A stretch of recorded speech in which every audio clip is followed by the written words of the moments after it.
आरब सही सलामत देवघाटी पहुंच चुका था, लेकिन गांव में कदम रखते ही उसे दो लोगों की बात सुनाई दी। प्रथम ने राघव से कहा, कल मोहित की लाश खाई के ठीक नीचे मिली। देखने वाले ने बताया कि उसकी हालत बेहद अजीब थी। लाश में कोई हड्डी नहीं थी और सारी हड्डियां बगल में कुतरी हुई पड़ी थी। यह सुनते ही आरब के पांव थरथराने लगे। वह फौरन मुड़ा और जितनी तेजी से हो सका घर के तरफ चल दिया। घर पहुंचकर उसने घबराते हुए पूछा, माँ, गांव में क्या हो गया है? अनबी कुछ पल चुप रही, फिर बोली, आरब सच सच बता, तू कल किस रास्ते से गया था? आरब धीमी आवाज में बोला, माँ जल्दी थी इसलिए मैं खाई वाले रास्ते से चला गया था। अनबी का चेहरा सफेद पड़ गया। उसने कांपती आवाज में कहा, बेटा तूने बहुत बड़ी गलती कर दी है, चाहे अनजाने में ही सही।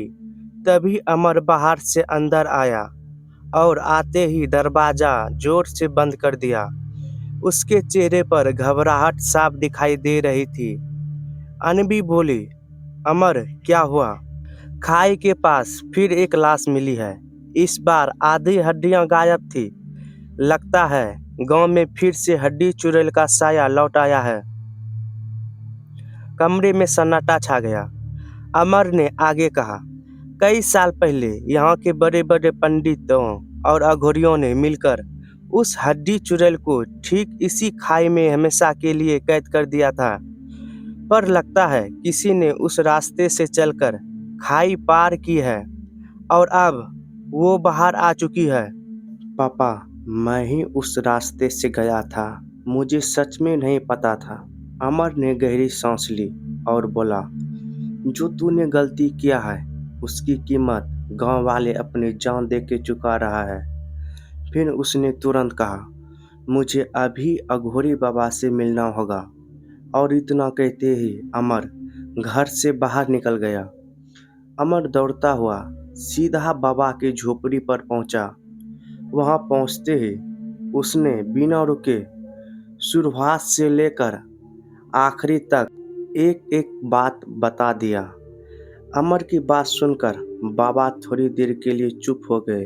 उनकी आंखें बंद थी और वह गहरी सोच में डूबे थे, जैसे वह सामने बैठी किसी अनदेखी ताकत को महसूस कर रहे हो। कुछ पल बाद बाबा ने धीरे से अपनी आंखें खोली और गंभीर आवाज में बोले, बेटा मामला बहुत ही ज़्यादा गंभीर है। हड्डी चुड़ैल का बंधन अब पूरी तरह से टूट चुका है। अगर हमने उसे जल्दी से दोबारा कैद नहीं किया तो पूरा गांव बहुत बड़े खतरे में पड़ जाएगा। यह सुनकर अमर बुरी तरह घबरा गया। तो अब हमें क्या करना होगा बाबा? उसने कांपते हुए पूछा। बाबा ने उठते ही बिना रुके तेज और साफ आवाज में कहा, अभी इसी वक्त हमें खाई की तरफ चलना होगा। हम सुबह का इंतजार बिल्कुल नहीं कर सकते हैं। अमर और बाबा गांव के तरफ बढ़ चले। तभी रात होने लगी। अंधेरा और धुंध दोनों तेजी से बढ़ने लगे थे। अमर ने हिचकिचाते हुए बाबा से पूछा, बाबा क्या रात में जाना ठीक होगा? बाबा ने शांत मगर गंभीर आवाज में कहा, पहले भी उसे बांधने की कोशिश में कई पंडितों की जान गई थी। वो बहुत ही ज़्यादा ताकतवर है। अगर हमने देर की तो उसे रोकना नामुमकिन हो। ठीक तभी अनवी रोती हुई और बुरी तरह हाँफती हुई वहां दौड़कर पहुंची। उसने चिल्लाकर कहा, अमर, आरब घर में नहीं है। मैंने उसे हर जगह ढूंढ लिया है, वह कहीं नहीं मिल रहा। यह सुनकर बाबा का स्वर एकदम गंभीर हो गया। इसका मतलब है चुड़ैल ने उसे ढूंढ लिया है। अब हमें तुरंत खाई पर पहुंचना होगा। दोनों भागते हुए जैसे ही खाई के किनारे पहुंचे, अंदर से आरब की एक जोरदार चीख सुनाई दी।